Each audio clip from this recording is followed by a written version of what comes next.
Oh, yeah, we're live. Cool. Okay, I'm Martin Cross. This is Crossys Corner, and from Italy, we have New Zealand's amazing rower slash sculler, Logan Ullrich. Hi, Logan. Hi, Martin. Thanks for having me on Crossys Corner. Oh, it's such a treat. Just explain to us why you're in Italy now, and what's the vibe there? Yeah, so we got here last Friday. It's Wednesday today. We're in Erba, rowing on Lake Pusiano for a pre-World Cup 1 training camp. And yeah, the vibe's good. Everyone's enjoying being back in Europe and ready for racing. Why you and why the single now?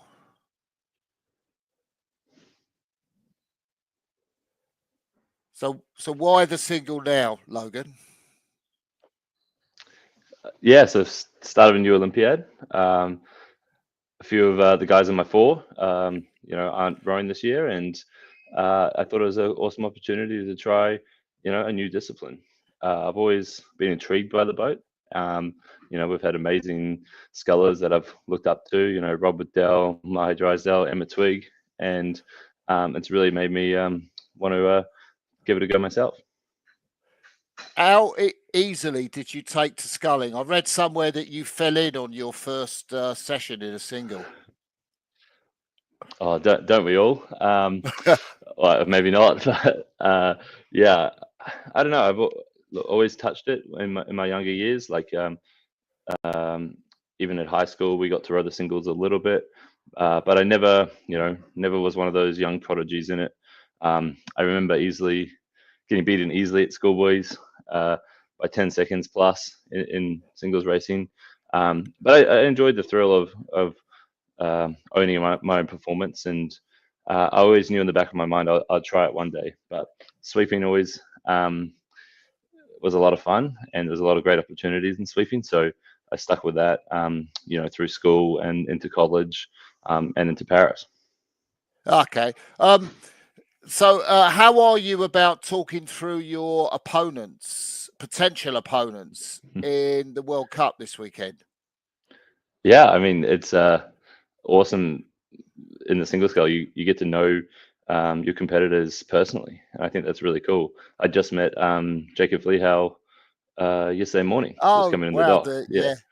Yeah, the American sculler. So yeah, I'm really excited to get to know my competitors and learn about how they race, and yeah, have that personal connection. And I know Simon Van Dorp very well from my college days at Washington. So I'm really excited to race him this weekend and yeah, battle it out. Yeah, Hopefully. and Tweller's in there too. Tim Brees, who I noticed has just announced his retirement after Henley. Yeah, I saw that too, and he's had an amazing career, and it's an honor to get to race him, before he finishes up. Yeah, how is it transferring? I mean, you've been up in the bows of an 8 for Washington. How is it transferring into the single for you? It's been a tricky week and a half since the IRAs. Obviously, extremely different boat classes. And yeah, I was lucky enough to row the single once a week through the college season. So I just keep it feeling going and just add a little bit of training. Albeit that was all by myself, and I, created a couple of bad habits probably that my coach Mike Rogers quickly gotten rid of. But yeah, so it's just been about adjusting to a slower moving boat, obviously 2 oars, and just getting some feeling going. Like obviously this weekend, it's going to be a learning experience, and I hope to improve a lot from wherever I'm at. But it's just going to be a great opportunity to have a starting point and go from there. Yeah, you've won at least one singles race this year already in New Zealand, haven't you? Yes, so I was fortunate enough to come back over Christmas to New Zealand from America, and that kind of doubled as my trial for the single scull. which was racing at the Christmas Regatta.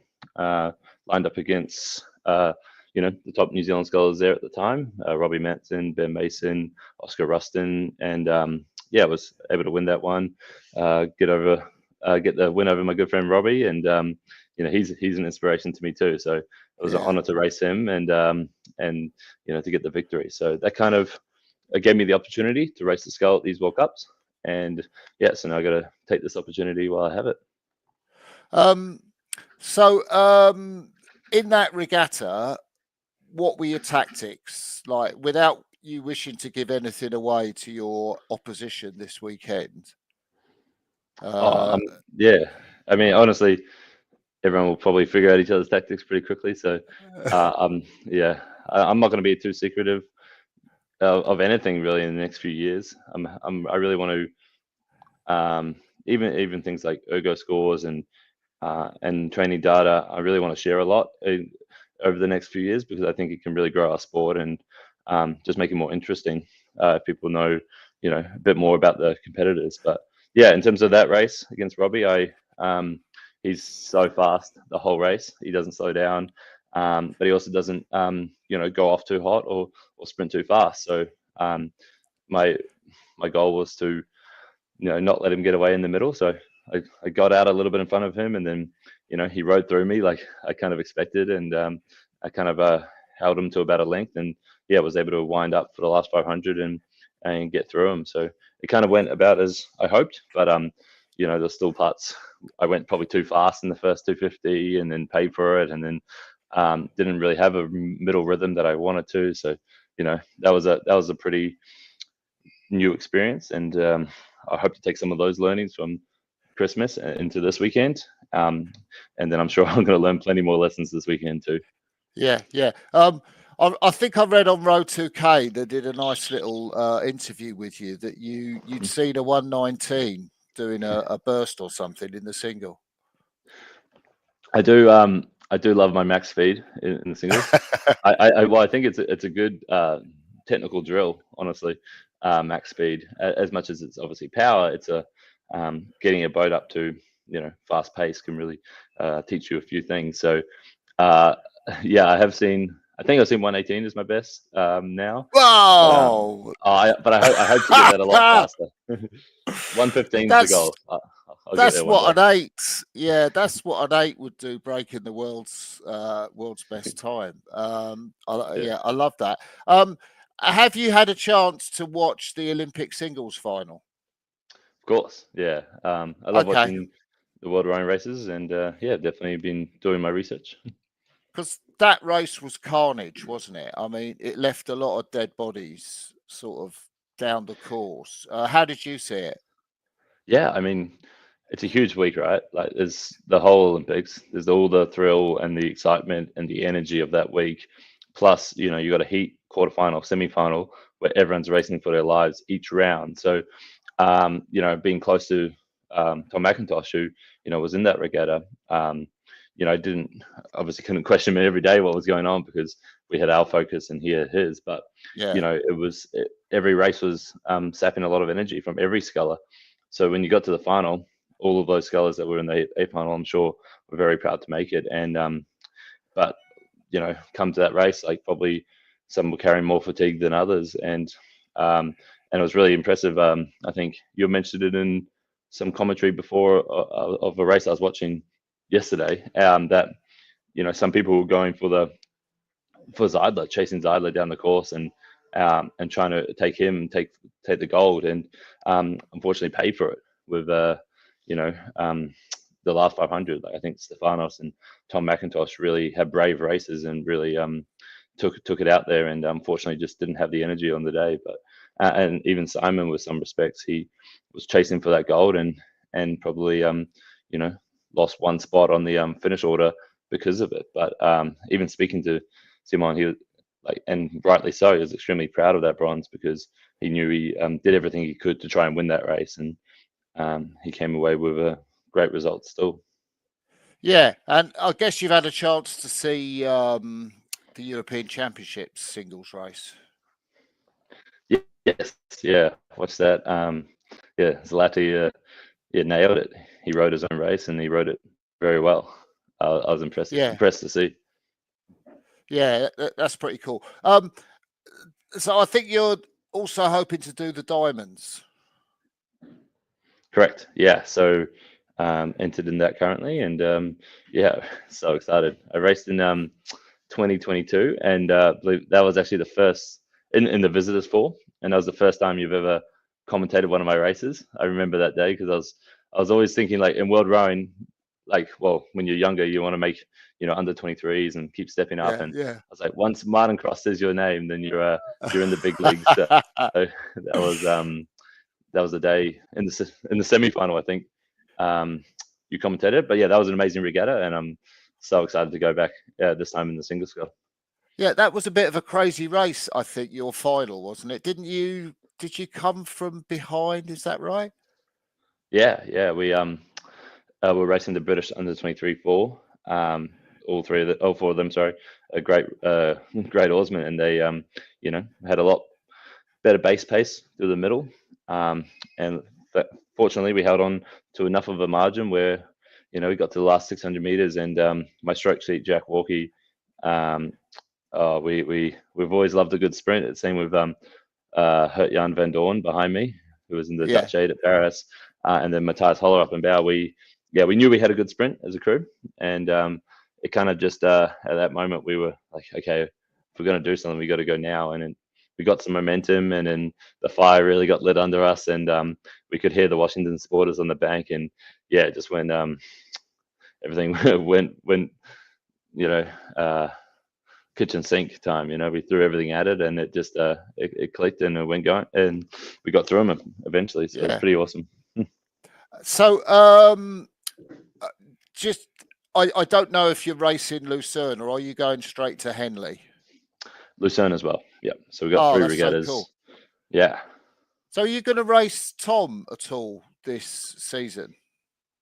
Not sure. Yeah. I actually haven't just been busy. Obviously, Tom's been busy. I've been busy with college, so haven't really had an opportunity to speak to him recently. So yeah, I'm not too sure of his plans. But yeah, obviously he's in contact with Rowing New Zealand, and they're making a plan. So I'm not too sure, but I think for the World Cups and Henley, he won't be competing. But yeah, he's definitely probably still in the woodworks for Shanghai.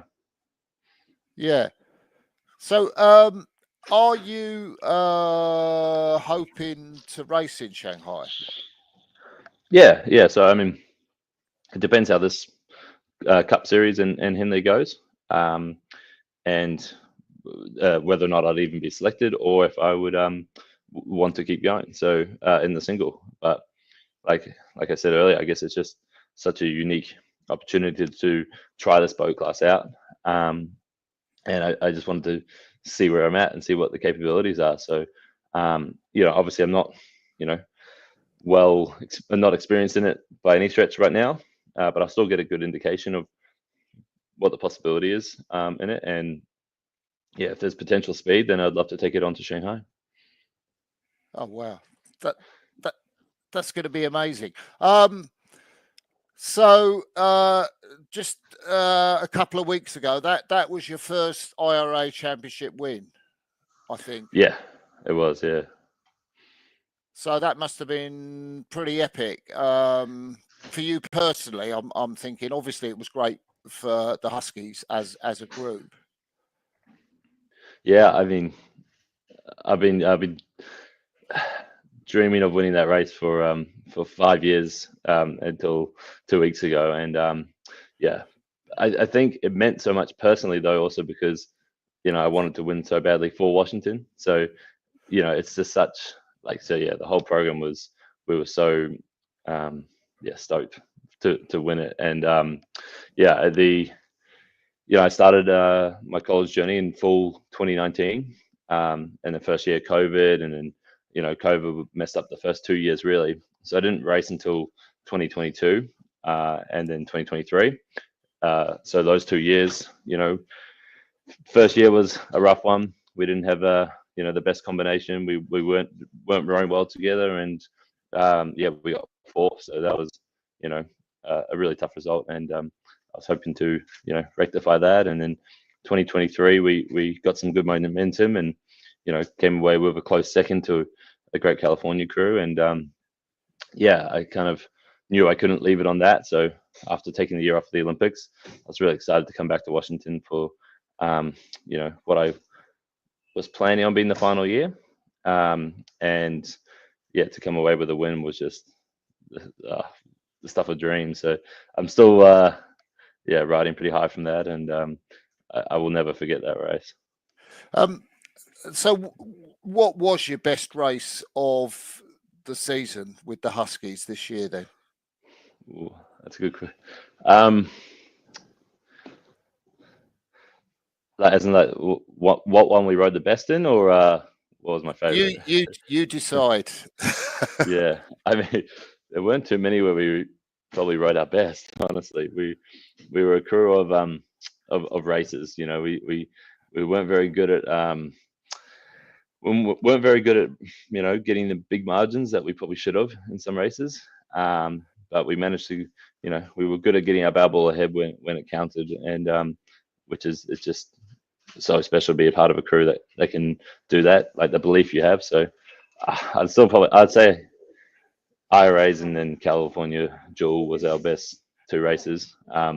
California was so special because there was just that belief that we could do it, and there was points in the race where you could probably feel it in the boat that we were length down about the 1K, and I was like, oh, is this going to be too much? And then the little bit of momentum came, and you hear the fans on the bank starting to cheer, and then there was, for no reason other than the unity we had in the boat, we started to believe, and it kind of just clicked, and we got through them in the last 100 meters. So that was a special one that I will never forget too. But IRAs was cool because we knew what kind of race plan was going to be needed in that sort of conditions and that sort of racing, and I think we just committed to every push really well, and trusted our coxswain Nick Dunlop, and trusted each other in the boat that we might not get a lot margin because it's fast conditions and tough water to race in,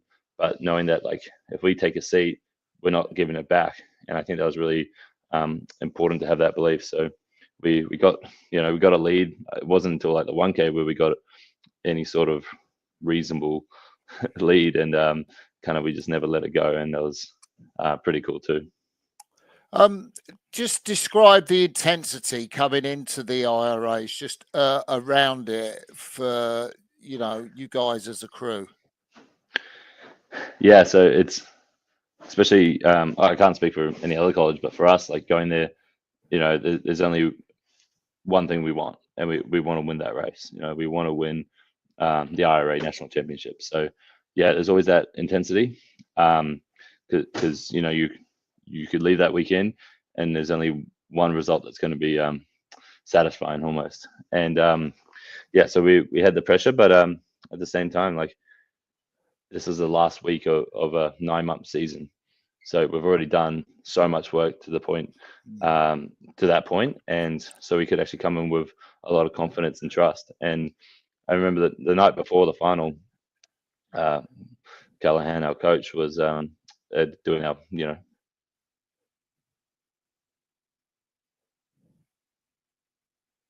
so I think.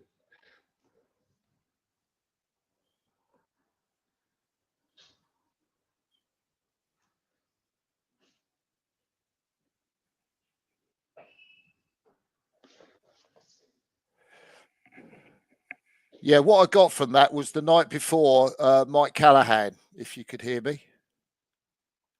Yes, just got you now. What was that? Yeah. So I got you saying the night before Mike Callahan. So just tell that story again. Sorry. Yes. Yeah. So the night before the race, in our pre-race briefing, we ran through our race plan. We were really confident in that could be a winning race plan, and then we just after we finished, Callahan said, "You now have permission not to think about the race and to relax, because thinking about it anymore wasn't going to do anything. It's not going to allow you to go any faster. You're not going to be able to do any more work the night before. So like just have confidence in the work you had done, and you're ready to take on that challenge and take on that race. So yeah. What is it Mike Callaghan has as a coach?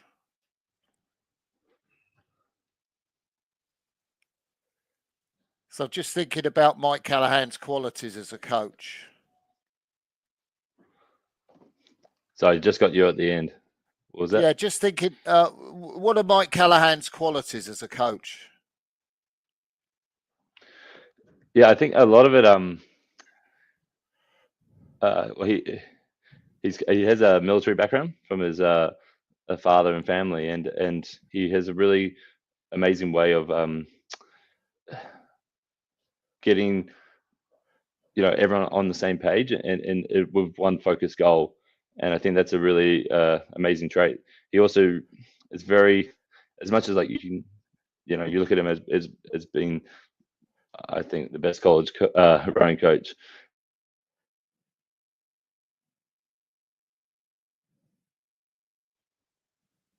So yeah, the coach would dictate everything and it's all be on his terms. But it was really a lot of like him trying to give the control to the athletes, so that we take ownership of our outcomes and our process. So he was really instrumental in just guiding us on how we need to do things, but like have an athlete-led culture.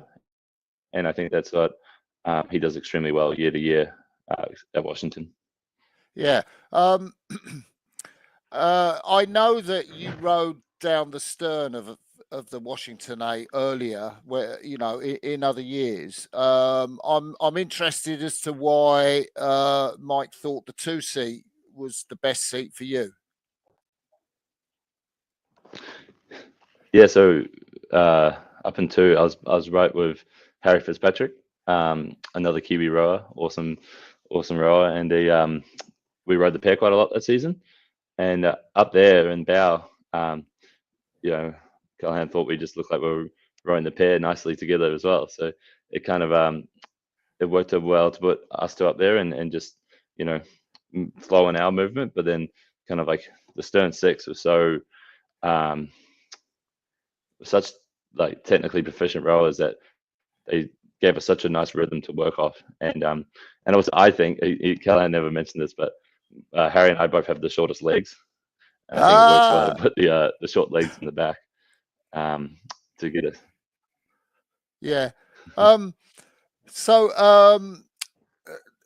what was your or anybody's reaction to the whole Cal semi-final thing that happened? Yeah, I mean, so we had our semi-final meant to be 10 minutes later, but unfortunately Brown knocked their skeg off in the warm-up, so they we were in a 20-minute delay. And by the time we got off the water, I think it would have been within the first 5 minutes, someone said California didn't make the final.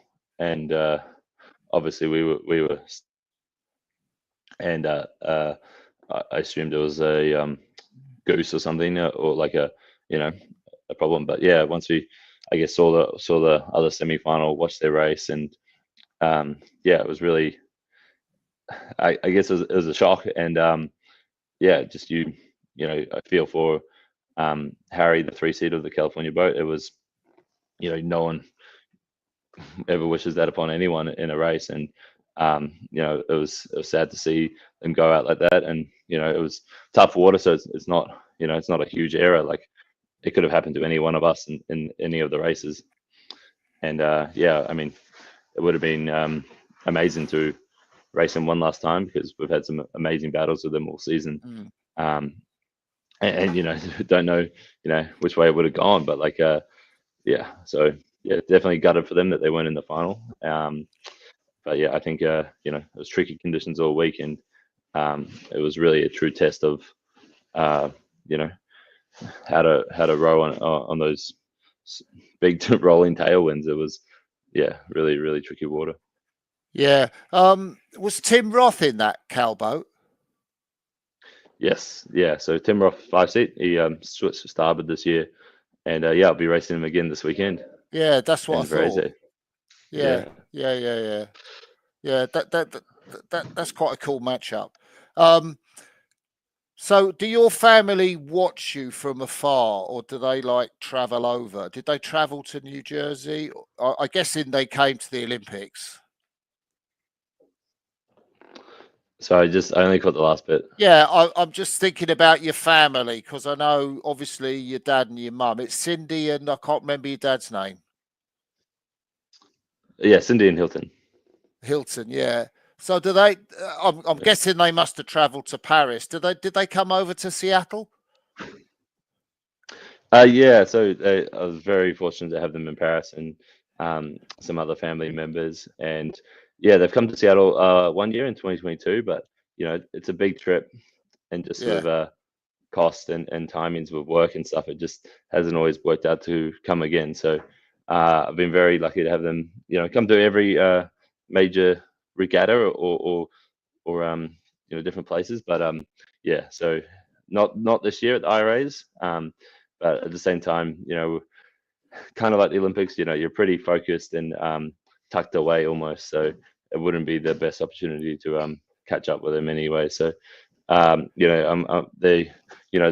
looking to book tickets to Shanghai. So I got to make sure I get selected and can go there. Oh, that's cool. Mm.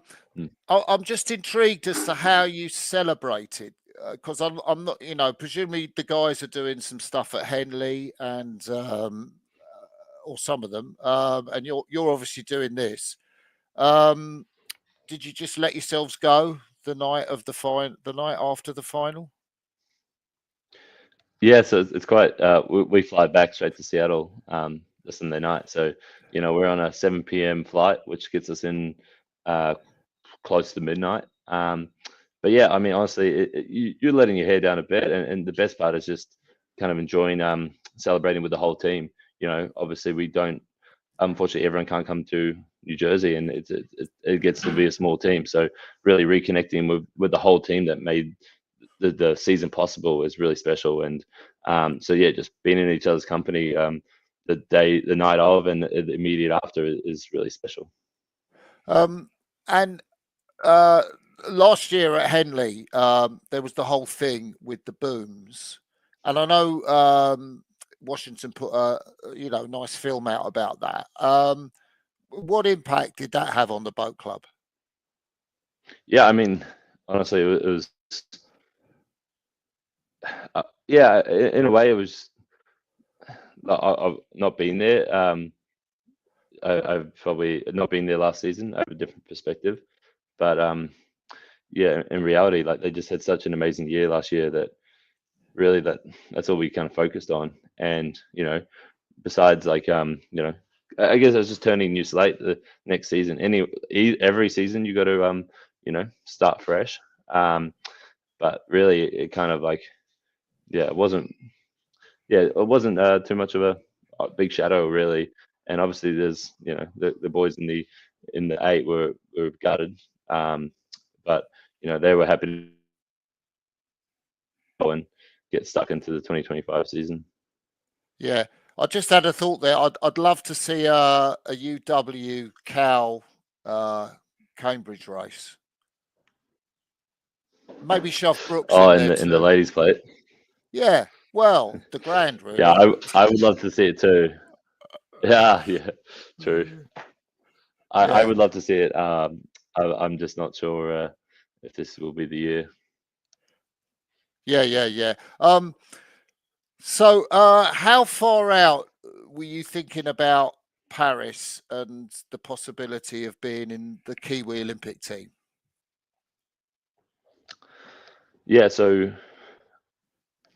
I always, if we're going far back, I did juniors for Australia in 2018 because I grew up You were in in Brisbane Brisbane, from. weren't you? Yeah. Yeah. So from 2008 to 2019, I was in Brisbane, and um, I was always wanting to boom back to New Zealand one day, but I actually thought it'd be after the Paris Olympics.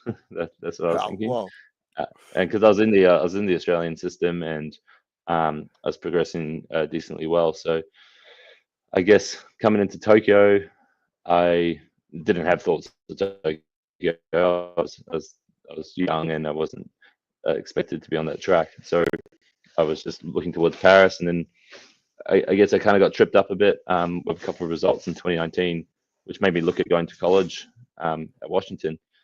And with that decision, it kind of opened up the door of coming home to New Zealand and kind of in the summer periods in between. And I guess that, so basically, I suppose like after Tokyo delay and then Tokyo happened, it was, yeah, eyes set solely on Paris and making sure I could get there and, you know, and get there in good form.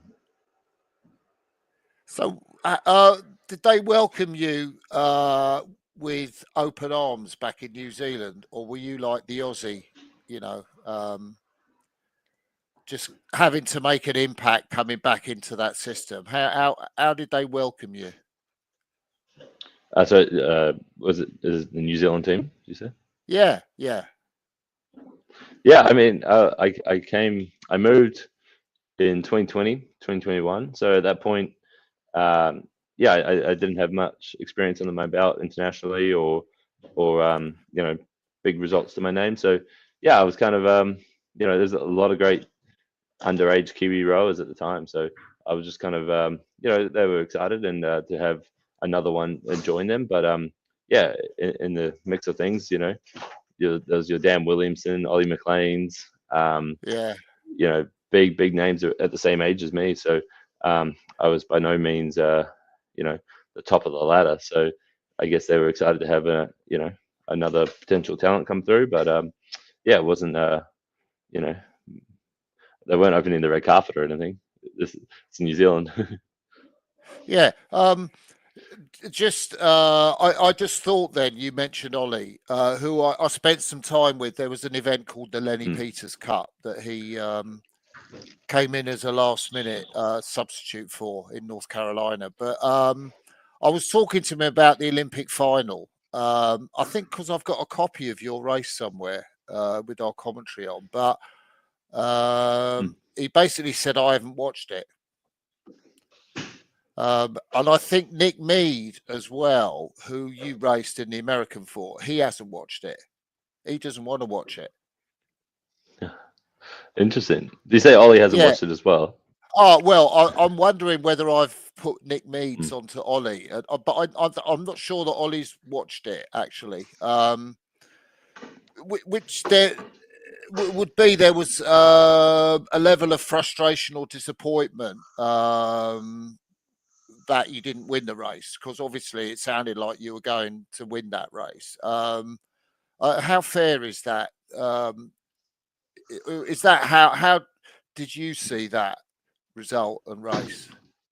Yeah, I mean, we all four of us will think about it slightly differently in the crew, and you know, I've watched it back a couple of times. It's definitely, there's a lot more emotion attached to watching that race than other races of mine. But yeah, I mean, look, our goal was to win, and no shame in saying that, and I think that's awesome to have that goal, and you know, we were a fresh crew, and to be fair, so were the Americans. They went together long, and yeah, we were just trying to do everything we could to put ourselves in the best position to win that race, and I'm really satisfied in knowing that I don't think we could have rode any better that day, and also couldn't have done anything more in the preparation. So yeah,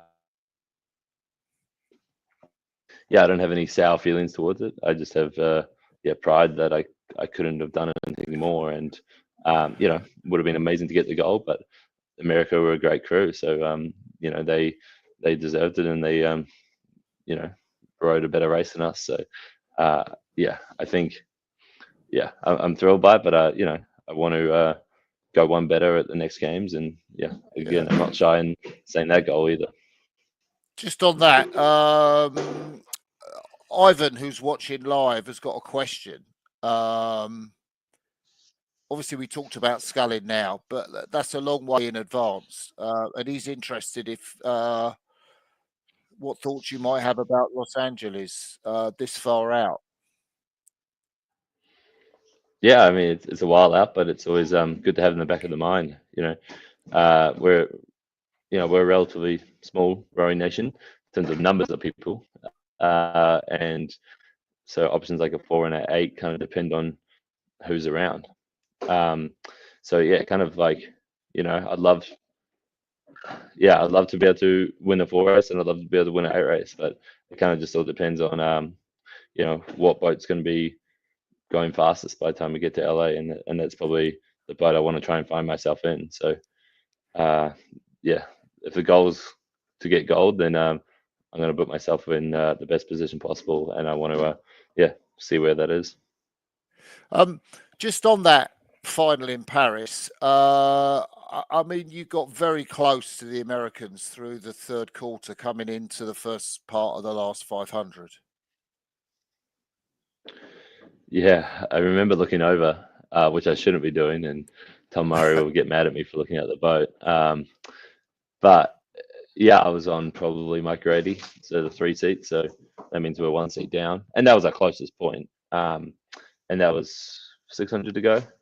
So yeah, we've done some good pushes, made some good moves, and yeah, we were ready, and we made our step. I called our first step up, and a little early as well, just to get some momentum and try and push on them. And yeah, we edged very closely, like about a meter, from the lead, and America were able to step up just higher than us and cover our move really well. So unfortunately, we just couldn't quite get that turn of speed that we needed to really take that race and to take the margin. So I think if we had that one extra gear to take to go, then it could have been a different race. But like, you have to train. Well, you have to be able to do that,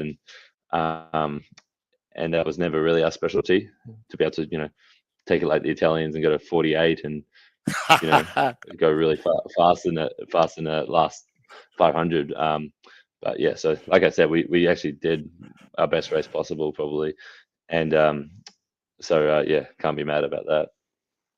Yeah, it's interesting because you obviously raced in 2023 at the Worlds in Belgrade, and you got a bronze medal there. And it looked like that the British had won in 22, rowing fantastically, and they rowed the same again in 23. And then if you'd have wanted to put money on who's going to win a medal in the Olympics or who's going to win what medal, you'd have probably bet Britain would win the gold. How did you see their sort of progression or what they were doing? How surprising was it? Or had you increased speed that much, from what you did in 23, that you were just on a different level? Yeah, it's hard to know for sure. Even I mean, when you commentated the World Cup 1 in 2024, that was the first we had ever heard about Freddie Davidson unfortunately having a bit of injuries to deal with, and yeah, so it was probably clear that they weren't quite at the same form that they had in 2022 and 2023. But with that being said, we definitely, the Americans and us, stepped on from 2023. We found more speed, and it was I think it was quite a big step. So yeah, who knows if they were? I think it would have been an amazing race if they're on the similar form to 2023, because it would have been 3 crews really, really close together. But they were always like kind of our technical model too. Like, they rode so fluidly and calmly that we wanted to try and implement. But yeah, we also wanted to bring our own little energy into it as well. Yeah, that's pretty cool. So one thing, I don't know if there's no reason why you would know, but obviously the Aussies had a particularly disappointing games. I mean, having been in the Australian team, and I guess therefore knowing some of the guys, did you have any take on that? Yeah, I guess I hadn't been in the system really since 2018, 2019, and I had friends in the team still, and one of my friends I used to row with at high school was in the Aussie pair. And yeah, so besides really their boat, I didn't know too much about the system or where things were at. And unfortunately, yeah, Paddy Holt had a bit of sickness and injury leading into the games, and so they weren't able to quite perform at their capabilities. But yeah, in terms of the whole team, yeah, it was you know, there are rivals, you know, like our Trans-Tasman rivals, but you know, we want them to do well too. And it was a bit yeah, a bit of a surprise to see I guess the whole team underperform by you know, their own standards. And yeah, so I'm sure it was just a blip in the radar really, and that they will be back strong this. Yeah, there's a big Australian presence in Varase for this regatta. Sorry, my headphones just died. Can you still hear me? There's a lot of Australians racing at World Cup 1 in Varase. Yeah, and some of my best friends from high school and my old rowing club in Brisbane. Yeah, so I was going to say there's a few from Canned Rowing Club. Yeah. Yes. What's it like, Canned Rowing Club? Like, where is it? So yeah, we're on the Brisbane River. It's moved 3 or 4 different locations since its inception, but it really started with Miller Rowe and I wanting to row the pair after school. And Scott Rowe, Miller's father, he's just been such an amazing role model for me and him, and a coach. And he took us on, and we just rode out of the club, and it grew from there. And Scott is an absolute legend, because he did 5 or 6 years at Can Rowing Club, built the whole thing up. Just such an amazing mentor without a single paycheck, and just doing it out of the love of the sport and the love of getting us into the positions we want to be. So it's so amazing to see him now at Mercantile Rowing Club and assisting the Australian team coaching this weekend. So I'm really looking forward to being with all of them, and really taking on seeing how they go on in their journey in the 8. So I might move downstairs. There's a bit of. Can you hear this background noise, or is it okay? It's a little bit. It's marginally irritating, but not majorly. It'll be 1 minute, unfortunately. Yeah. Let's talk training programs. What's the difference between the training you do for New Zealand and the training you do for Washington? Yeah, so Washington, we're limited by collegiate rules, so limited to 20 hours of training a week. And that sounds like enough, but that's 20 hours of like recorded training. So for example, if it's a row from 7 to 9 in the morning, that's 2 hours. But that doesn't include warm up, getting on the water, getting off the water. So realistically, we'll get to the boathouse and start the warm up at 7. And then you have to the coaches can't have any contact with you outside of 7 to 9. So we get on the water around 7:15 and we get off around 8:45. So we only have a 90-minute row in a 2-hour window. So actual total training time in a 20-hour week is anywhere from 14 to 16 hours. So we're kind of limited to that amount, and then you can do your own training on top of that. So what do you do on top of that then? I mean, like, presumably it's not coach guided, or is it? It can't be. Yeah. So that's one of the rules. It can't be coach guided. So I've enjoyed that freedom to kind of experiment a lot with my own training, my own body, and some of it's been guided by Rowing New Zealand, but probably more guided just by having been in the team before and the system, and kind of knowing what level to train at. So in terms of like hours, it's anywhere from some weeks I'll do just the Washington program, because that's what makes sense, and with the time of the season, or if I'm trying to have a bit of a lighter week. But then, sometimes I'm adding 4 to 8 hours on top of that through erging, biking, or fortunate enough to get on the single, then around the single. So it really just adds a lot of the lower intensity kilometers and aerobic work on top of the race sessions and intensity we do as the Washington team. Yeah. I talking to Simon about the ergs he did. It was quite interesting. How much of a challenge he found it moving from Washington into the Dutch system with very different training model, and how he had to drop what he was doing on the erg. But I guess how's your erg? What you do 6K, is it out there, or 5K, and your 2K? How's that evolved since you've been at Washington? Yeah, so we do a lot of erging, and well, I mean a lot. Actually, no, we don't do that much.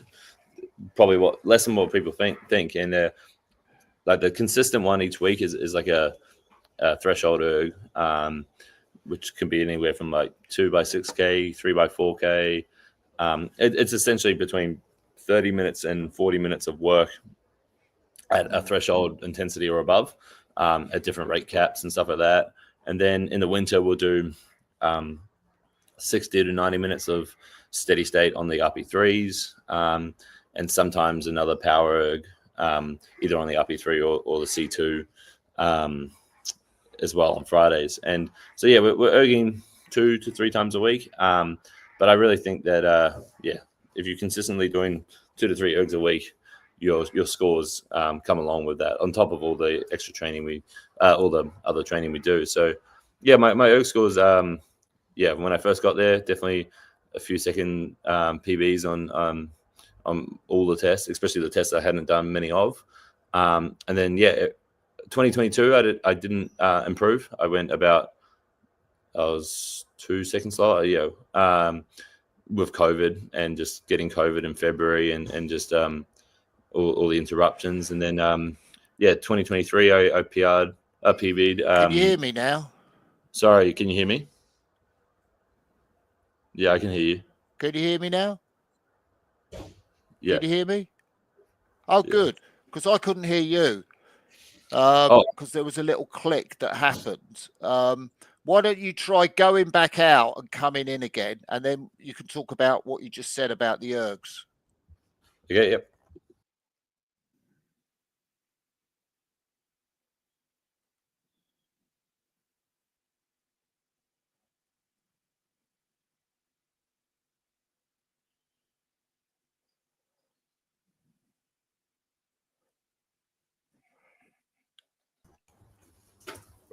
How's that? I can hear you. Can you hear me? Yeah, I can hear you now. But so just say that again, what you said about the ergs, and we were talking about the development. Yeah, so freshman year, I got a good couple second PB, and then unfortunately, my second year, just with COVID, didn't improve, but we're still in a good position.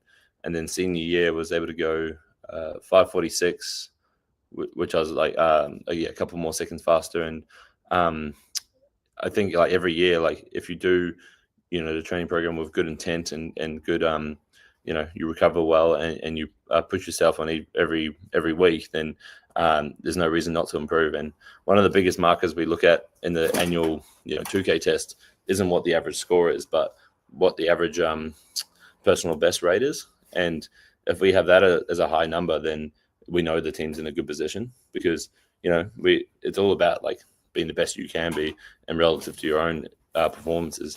Like we could have a year that no one goes sub 550, and you can still have an amazing year, like because everyone's the best they've been, and it's all relative to how you row. Like your erg number only really matters relative to your recent performances.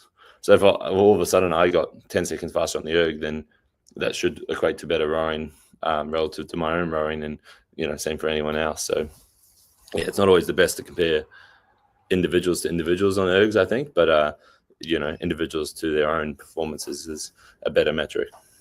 Yeah. Are you 2K preference or 5K preference? 2K, yeah, or shorter. Yeah. I prefer.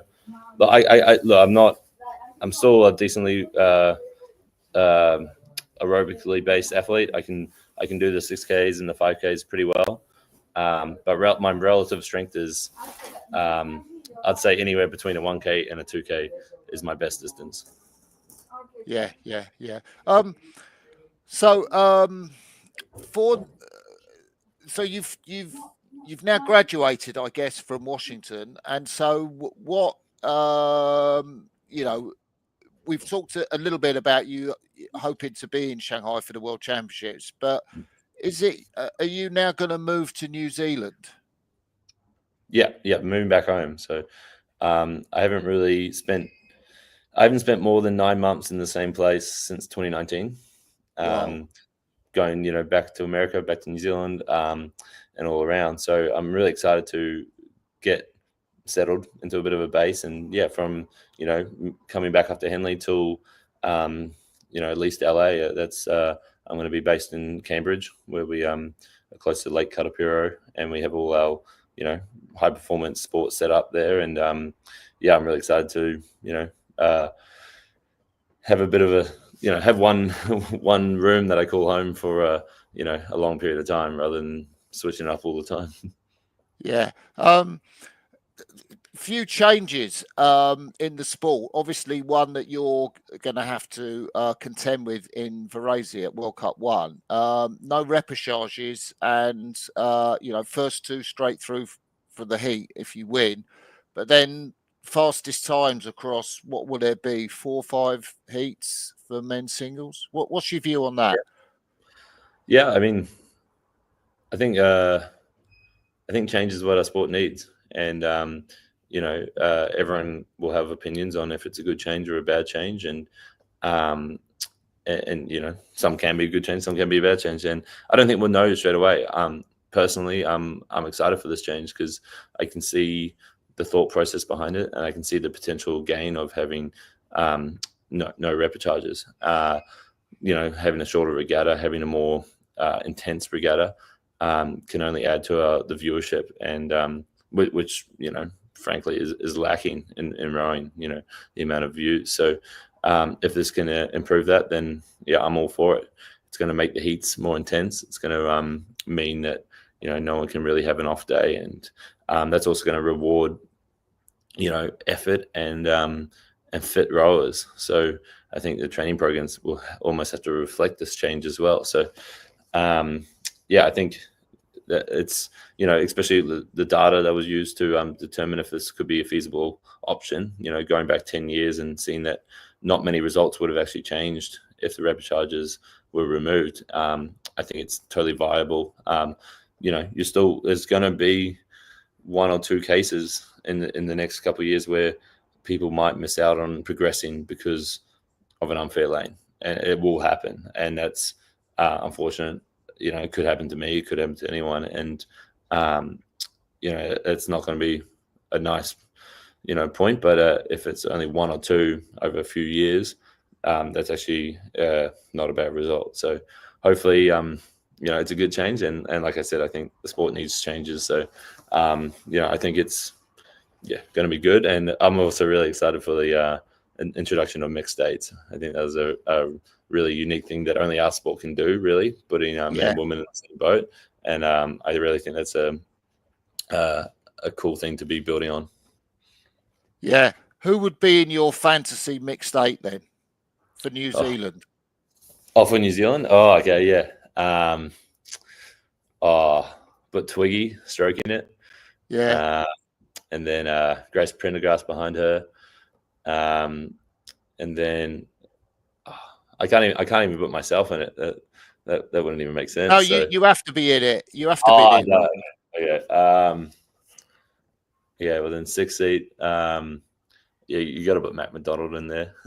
he's a great 8 rower. 5 seat Eric Murray. 4 seat. Ooh. I guess I have to put myself in there. Yeah. And then 3 seat. So you're struggling for Hamish at the moment. Oh, true. Shit. Yeah, well, that's the cool thing about a mixed eight. You know, it's just gonna, you know, you're gonna get the 4 best men and 4 best women, and yeah, that's what Yeah. I'll put Hamish over me, but you won't allow it. So, but yeah, I'll put Dan Williamson in 3 seat. Ollie and Tom Murray are gonna be mad at me. Yeah. And then yeah, up in bow pair. You got to put. I've got put the Swindell twins. Yeah. That's a good I don't know how shout. much sweeping they've done, but they're awesome. So Yeah. It's not the easiest thing. So I'm quite excited to see what that eight's going to do and how quick it can come down the track in good conditions and all that stuff. What's your view on 1500 meters in Los Angeles? yeah, so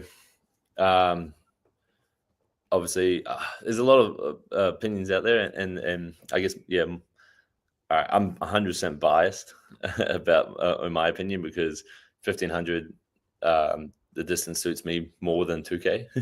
So I'm really excited to race over 1500. So, you know, take my next part of the opinions, you know, take it with a grain of salt. But yeah, I think it's good because, I mean, you know, the IRC doesn't want, you know, huge spending in games. They want to keep everything tight. They don't have to put venues far away where, well, sometimes they do, but yeah, where you have to build new infrastructure and have heaps of spending. So if they can get a course that's closer and, you know, more convenient location, I guess, then yeah, I guess it makes sense to have it in Long Beach. And you know, I'm really excited that you know, that's going to do a couple of things, and one of them is draw a lot more crowd probably from LA. Like there's going to be a lot of spectators there, I think, and I think that's going to be really great for the sport. Paris was amazing in terms of spectators, and you know, that was a 90-minute public transport out there, and a lot of the French fans got up for it. So you know how America is with in terms of sport viewing, you know, it's second to none. No one, you know, watches sport better than Americans. And so, you know, people are going to want to watch Olympic events and any Olympic event. So I think there'll be great crowds. And honestly, I think that's probably the best thing about that venue is that it should draw a decent crowd. Well, at least that's my theory, and that's what I hope. Yes, yeah. I just thought of loads of questions I wanted to ask you, but you need to go to Varase. So I'm just going to finish with one, Logan. What would be a satisfying result for you in the single this weekend? Oh, that's a tough question because it's just not. There's so many unknowns, and that's the exciting part. Like I think I'll be satisfied if I guess I can't think of an outcome as much as like a result outcome as much as like I guess a process. Like if I could get, you know, 1500 meters down the course with good rhythm, good flow, a decent speed, you know, relatively in the pack, then I'd be pretty happy. Like if it would be because that could set me up well for 2 weeks time. So I guess it kind of depends. Yeah, I'd like to progress to the rounds. That'd probably be like an outcome-oriented goal. Like, I'd love to, you know, make it out of the heat and then make it to the AB semi. And then if I'm there, then I'll be pretty happy. And then obviously, you know, A final is always the goal. So, yeah, that's in terms of outcome-oriented. I'd love to make the A final, but yeah, process-wise, if I can get, you know, at least half of the race rowing that well and rowing it decently fast, then I know I got something to launch off for the next regatta. That's fantastic, Logan. You've been amazing to talk to, and so open as well. It's great. I loved it when Eric was always sharing his 2K times or 5, because I thought that was great for the sport, and I think we need more of it. But I wish you the very best. I hope you get at least what you want. I'd love to see you medal. And I'll see you out in Varase. Amazing. Looking forward to it. And thank you for having me on. It's been great. And yeah, I hope to, you know, do my part in helping grow the sport and think like things are how Eric did it. And, you know, I'd love to try and follow in his footsteps a little bit. So magic. We'll end the live part of this interview now. Thanks, Logan. Thanks, Crossy.